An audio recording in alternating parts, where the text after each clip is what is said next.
toi qui nous écoutes par curiosité, par intérêt ou tout simplement par soutien, bienvenue dans ce tête-à-tête avec Christian Duchossois. Je n'ai jamais fait d'interview, ni même d'audio, alors c'est une première légèrement improvisée, car parfois je serai amenée à lire mon texte de peur de bafouiller, vous m'en excuserez. Dans tous les cas, ce tête-à-tête, ou l'envie de faire ce tête-à-tête, c'est venu d'un élan de créer du lien entre les approches, les disciplines et les arts de connaissance de soi. En fait, c'est mon dada de réunir, de rassembler, d'accueillir, de construire des ponts, de relier les êtres, les choses ou les approches, dans ce cas-là. Je m'appelle Corinne Nézin-Duchossois, je viens de la psychanalyse, car j'ai fait mes études de psycho à la fac de lettres de Montpellier, et à l'époque c'était la psychanalyse qui était en vogue. Je vous parle des années 1980. Puis, à la suite de ça, j'ai fait une école de somatothérapie avec Michel Claverie et Nathalie Alvarez. Je côtoyais à ce moment-là deux mondes antinomiques et me suis plus d'une fois sentie divisée jusqu'à ce qu'au fil du temps et au fur et à mesure de ma pratique, j'ai pu réunir ces deux voies. J'ai expérimenté au cours de mon chemin beaucoup d'approches pour moi-même et chacune d'entre elles ayant enrichi mon expérience. Et j'ai découvert depuis quelques mois le Human Design et les clés génétiques associées au Human Design, mais c'est encore une approche singulière et à part du Human Design. Et cette approche a nourri chez moi un besoin de sens à ce que je vivais à ce moment-là. Et à mon grand étonnement, c'est aller me chercher vraiment en profondeur dans mes cellules, dans ma structure et dans ma manière d'être au monde. Une nouvelle naissance a eu lieu. Je crois profondément que dans une vie, on naît plusieurs fois. Pour ce premier tête-à-tête, Christian Duchossois, astrologue, me fait l'honneur de sa présence. Il a créé une école d'astrologie il y a 40 ans qu'il a nommée École d'astrologie structurale. Et lui-même a étudié de nombreuses disciplines avant de mettre au monde son œuvre. Alors Christian, est-ce que tu peux nous dire comment cette création est née et quel a été ton processus ? Alors, comment ça m'est venu ? Eh bien, j'ai eu l'occasion de rencontrer quelqu'un qui pratiquait l'astrologie, Oui. Qui donc m'a fait une consultation. Je devais avoir dans les 30 ans, par là. Et moi, j'ai plutôt une formation scientifique. Donc, j'ai été très étonné de la qualité de l'interprétation. C'était un copain, mais quand même, ce qu'il disait, c'était quand même intéressant. Alors, du coup, j'ai acheté un bouquin. J'en ai acheté 2, j'en ai acheté 10, j'en ai acheté 100. Voilà, ça a commencé comme ça. Et en lisant ces bouquins, je me suis aperçu que déjà les auteurs se contredisaient, disaient des choses différentes à partir d'une même configuration astrale. Donc ça m'a quand même paru plutôt bizarre. Et puis surtout, il y avait cette ambiance, entre guillemets, ésotérique, où il y avait des choses qui étaient écrites. Et si c'était écrit, et il n'y avait rien à faire. C'était comme ça, c'était la destinée. Alors ça m'allait absolument pas du tout. Et puis, j'ai eu l'occasion de découvrir un auteur américain, en anglais, puisque à l'époque, c'était pas traduit, ça venait juste d'être paru dans les années 70, par là, Dane Rudyard, pour pas le nommer, qui m'a ouvert l'esprit dans le sens où son approche de l'astrologie intégrait la notion d'évolution de conscience. C'est-à-dire que si on changeait dans notre tête, eh ben, ça changeait dans la vie. Et donc, ce n'était pas forcément des choses qui étaient définitivement inscrites, parce que ça, je ne pouvais pas adhérer à ça. Et donc, à partir de là, je me suis intéressé à cet auteur, qui est un auteur qui est à l'origine de l'astrologie, entre guillemets, spiritualiste, issu de mouvements anglais de la théosophie. Et à partir de là, eh bien, j'ai pu aborder l'astrologie autrement, d'autant plus qu'un petit peu après, pas tellement après, j'ai rencontré un auteur français qui s'appelle Dan Roudiard, qui lui, avec son esprit extrêmement cartésien, a eu une approche de l'astrologie qui m'a fait comprendre que finalement l'astrologie, c'était pas de la divination, c'était la capacité à donner du sens, un sens logique, aux astres, au ciel, aux configurations célestes. Et son approche m'a paru extrêmement convaincante. Alors là, à partir de ce moment-là, et c'est à partir de cet auteur que j'ai pu m'intéresser à Abellio, parce que lui s'intéressait au philosophe Raymond Abellio. Donc, j'ai lu Raymond Abellio. Voilà, ça a commencé comme ça, et Raymond Abellio s'intéresse justement, comme beaucoup les philosophes, à la question de la conscience de l'être humain. Et cet auteur a fait le lien, a commencé à faire le lien entre l'astrologie et la conscience. Et donc, là, j'étais sur mon chemin, là, ça m'intéressait vraiment beaucoup. Et comme, en parallèle, je faisais des études d'énergétique chinoise, donc je me suis intéressé aux méridiens, et puis je me suis intéressé aussi au Yi-King. Et en parallèle, j'ai fait un travail sur moi-même, en psychothérapie, donc pour aborder les questions de conscience, etc. Et donc finalement, il y a une petite mayonnaise là qui s'est faite en faisant converger tous ces domaines extrêmement différents. Évidemment, j'ai dû m'intéresser à la mythologie, puisque l'astrologie a quelque chose à voir avec la mythologie, c'est à voir avec les dieux, les planètes c'est des dieux, le dieu Mars, la déesse Vénus, c'est des dieux à l'origine, parce qu'à l'origine, les divinités étaient au ciel, en tout cas les divinités positives étaient au ciel et les divinités négatives étaient dans la terre. C'est comme ça que l'humanité a commencé à considérer la division entre le céleste et le terrestre. Le céleste, c'est bon, le terrestre, c'est mauvais. Donc voilà, petit à petit, j'ai fait mon chemin, et puis comme je suis intéressé à l'énergétique chinoise, je me suis intéressé à l'informatique, donc à toute la linguistique, parce que l'astrologie, c'est un langage. Donc, je me suis posé la question, quelles sont les règles de ce langage? Comment on interprète est-ce que c'est un signe dans une planète dans un signe, dans quel sens ça va? Comment on combine tout ça? Il y a des règles, mais c'est des règles qui ne sont pas explicitées dans la tradition. Il n'y a rien qui n'est dit là-dessus, ça marche par l'intuition, il faut... voilà, c'est pas enseigné. Donc voilà, ça m'allait pas du tout, donc j'ai essayé de mettre ma patte là-dedans pour structurer, voilà, d'où l'astrologie structurale, à partir d'Abellio, la structure absolue. Il me semble que tu t'es intéressé aussi à la psychanalyse. Oui, je me suis beaucoup intéressé à la psychanalyse, d'une part à Lacan, justement par son approche du langage, parce que c'est ça qui m'intéressait aussi, la linguistique.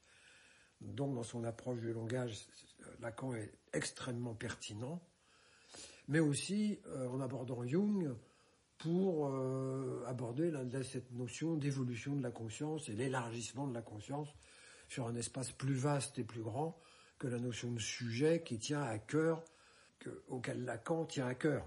Donc voilà, tout ça, voilà, j'ai essayé de mettre tout ça ensemble et faire un ensemble cohérent que j'ai appelé l'astrologie structurale. Voilà comment c'est apparu. Merci beaucoup Christian pour toutes ces précisions concernant l'histoire de la création de l'école d'astrologie structurale. C'est vraiment passionnant. On peut dire que ce qui nous réunit, c'est notre soif de conscience. Mais c'est aussi l'émerveillement que nous ressentons lorsque nous percevons chez nos patients ou clients une étincelle de lumière dans leurs yeux, un déclic, une prise de conscience, une libération émotionnelle ou toute autre manifestation d'élargissement. Je ressens la même chose pour moi quand je suis capable de mettre du sens sur ce qui m'arrive.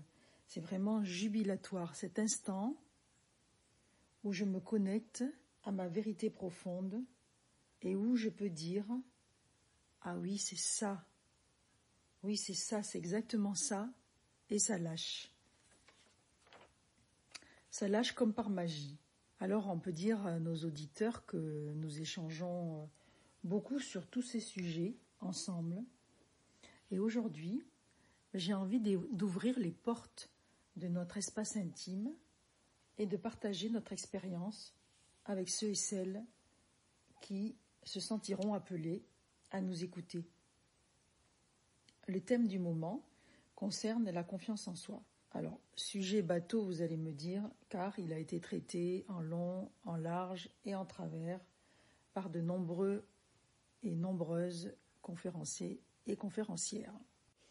Alors, étudiant le Human Design, qui est un outil de connaissance de soi, créé par Ra Uru, j'ai souhaité qu'on fasse des liens avec l'astrologie structurale, d'autant plus que pour générer sa charte en Human Design, nous avons besoin des coordonnées de naissance.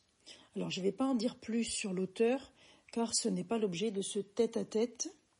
Juste, je vais citer une phrase clé de l'auteur, celle qui a suscité ma curiosité.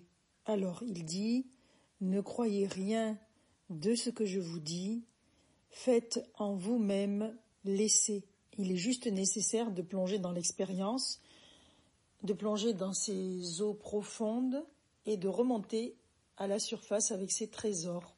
La croix d'incarnation représente une clé essentielle de son design humain.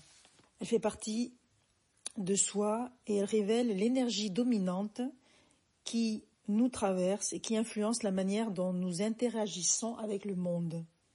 Pour faire court, la croix d'incarnation est composée donc de 4 portes et dans chacune des portes réside un potentiel énergétique. Celle qui nous intéresse pour notre propos concerne l'aspect conscient de notre personnalité, à savoir le soleil et la terre. La terre constitue notre socle, nos racines et le soleil, la partie visible de l'arbre, le tronc, les branches, etc. La terre est ce qui nous stabilise et le soleil, la partie, le rayonnement, son rayonnement. Alors avant d'aller plus loin, est-ce que tu peux nous parler de la symbolique de la terre et du soleil en astrologie structurale ? En astrologie, la terre n'est pas représentée directement, parce qu'on ne la voit pas, puisqu'on est dessus, donc on ne voit pas la terre. Mais il y a une représentation indirecte qui représente les axes, c'est-à-dire les maisons, et donc qui permettent de regarder comment on voit le ciel à partir de la surface de la Terre. Donc l'ascendant, c'est l'horizon, c'est donc la Terre, c'est ce qui sépare le ciel en deux. D'un côté la partie céleste, et de l'autre côté c'est sous nos pieds la Terre. Et plus spécifiquement, la Terre est représentée par la verticale, puisque quand on prend la verticale d'un endroit, on aboutit au centre de la Terre. Alors ça, c'est intéressant parce que ça nous donne la symbolique de la Terre. Toutes les verticales se rassemblent au même endroit, au centre de la Terre. Donc, la verticale, vers le bas, ça représente nos origines, d'où nous sommes issus, nos racines terrestres, on est des humains, on est des terriens, et cette appartenance au fait d'être de la Terre, eh bien, se traduit par, en astrologie, les caractéristiques de la verticale vers le bas qui s'appelle le fond du ciel, techniquement parlant. Donc on a une représentation de la Terre, mais l'astrologie, c'est ce qu'on voit du ciel, et la Terre, on ne peut pas la voir, parce qu'on est dessus. Par contre, indirectement, elle nous cache la moitié du ciel. Donc du coup, on a une représentation indirecte, et la verticale vers le bas, c'est plus spécifiquement nos origines communes, alors nos racines, notre famille, l'endroit où on habite, la région où on habite, la langue qu'on parle, voilà, tout ce qui est notre écosystème dans lequel nous sommes nés, ben ça c'est le fond du ciel. Donc le signe du fond du ciel va représenter en astrologie des caractéristiques de notre environnement familial, de nos racines. Et ça, c'est tout à fait spécifique à une personne en particulier, puisque ça dépend de l'heure de naissance. Alors parlons du soleil maintenant. Ben, le soleil en astrologie, c'est, comme la tradition, c'est la source de vie. C'est la chaleur, mais c'est surtout le vivant. Donc le soleil, c'est la partie vivante de nous-mêmes, et plus précisément, le soleil, c'est source de vie, c'est source de création. La vie est issue du soleil par l'entremise de la photosynthèse. Donc, le soleil en astrologie représente notre partie créative, notre capacité à faire émerger quelque chose qui n'existe pas, à créer. Alors, pas seulement la créativité artistique, toutes sortes de créations, un projet par exemple, eh bien, c'est le soleil qui va être moteur du projet parce que on va penser le projet, on va l'anticiper. Voilà, c'est quelque chose qui n'existe pas, mais concret. Donc c'est notre pouvoir créateur en tant qu'individu.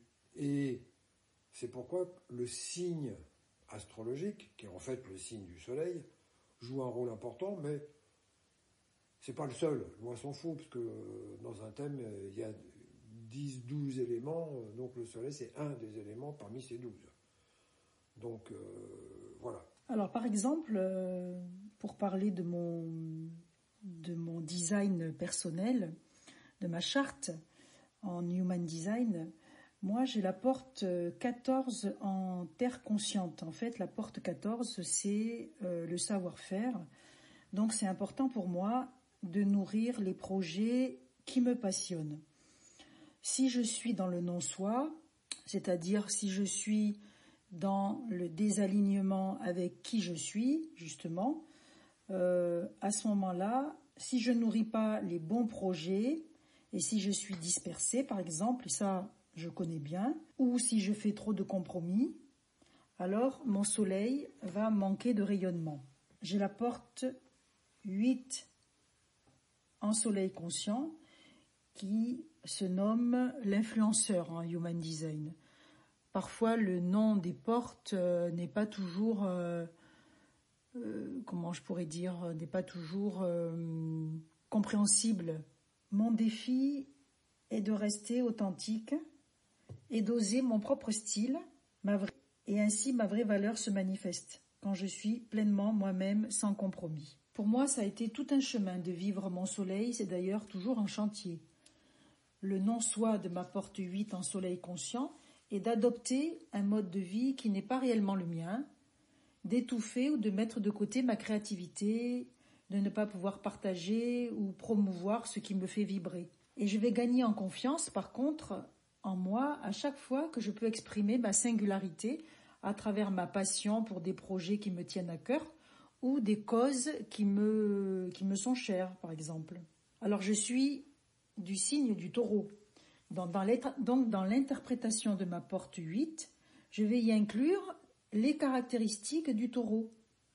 Je sais aussi que ce n'est pas parce que le soleil est dans le signe du Taureau que je vis pour autant mon soleil.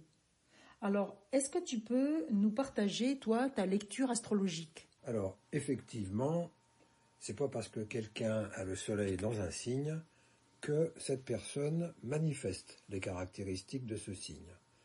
Ceci à cause de questions d'éducation, de l'histoire personnelle qui ont fait que, étant enfant, on n'a pas pu développer notre pouvoir créateur et il a été étouffé.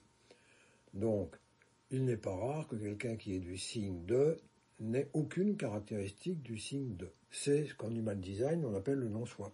Alors, si maintenant ce soleil a la possibilité de se vivre, ça se lit en astrologie à travers les aspects, soit il y a des aspects qui viennent bloquer le soleil, auquel cas ce soleil va avoir du mal à s'exprimer. Donc dans le concret, ça veut dire quoi? Ça veut dire que la personne, d'abord, va manquer de confiance en elle. Ça, c'est typique d'un soleil en difficulté. Autre chose typique, la personne ne sait pas vraiment qu'est-ce qui l'intéresse dans la vie. Autre caractéristique, autre symptôme d'une difficulté à vivre son soleil. Si maintenant, toi, tu vis ton soleil, eh bien, les caractéristiques du signe du taureau, puisque tu as le soleil dans le signe du taureau, vont colorer les caractéristiques de la porte. Oui, tout à fait. Et donc, toute cette caractéristique à être singulière, à pas se laisser marcher sur les pieds, à oser être toi-même, ça va se colorer par du taureau. Donc, l'importance pour ton autonomie de la relation au corps, de la relation à la nature, au concret, au matériel, au sensuel, à tout ce qui est de l'ordre de la nourriture, de l'ordre de la sensualité en général. C'est cette caractéristique qui va colorer ta manière de vivre ta porte. Oui, je me retrouve tout à fait dans ce que tu dis. Et le plus important, c'est de voir avec la personne si l'interprétation que nous pouvons faire de tous ces éléments lui parle ou pas. Cela lui permettra de réaliser si elle est dans un non-soi ou si au contraire elle exprime complètement ses talents. Alors il faut rajouter que dans un thème natal, il y a bien d'autres éléments à prendre en considération qui font partie intégrante de la personne, bien sûr. Tout comme en Human Design, il n'y a pas que la croix d'incarnation qui a son importance. Ce qui me passionne dans toutes ces approches, c'est comment la personne elle se saisit de toutes ces informations, ce qu'elle va en faire au quotidien et comment ça s'exprime dans sa vie. Ce qui suscite chez moi un sentiment d'être à ma place ou un sentiment de plénitude, je pourrais dire, c'est d'être au plus près du récit de la personne. Dans mon jargon, on parle de clinique, qui vient du mot cliner, qui signifie être au pied du lit du patient, en fait. Donc moi, ce qui me fait vibrer, c'est d'écouter les mots, les silences, le non-verbal, et de faire des liens avec le design humain. Je retrouve cette notion de lien dont j'ai parlé au début, qui me tient tant à cœur. Voilà, nous arrivons à la fin de notre propos. Merci beaucoup Christian pour tes éclairages et ta vision très singulière. Peut-être on va avoir l'occasion de faire d'autres audios sur d'autres thèmes. En tous les cas, si vous avez des idées, si vous avez aimé ce tête-à-tête, n'hésitez pas à faire des commentaires et à nous dire un peu ce que vous en avez pensé. Voilà, je vous dis ciao, ciao à tout le monde.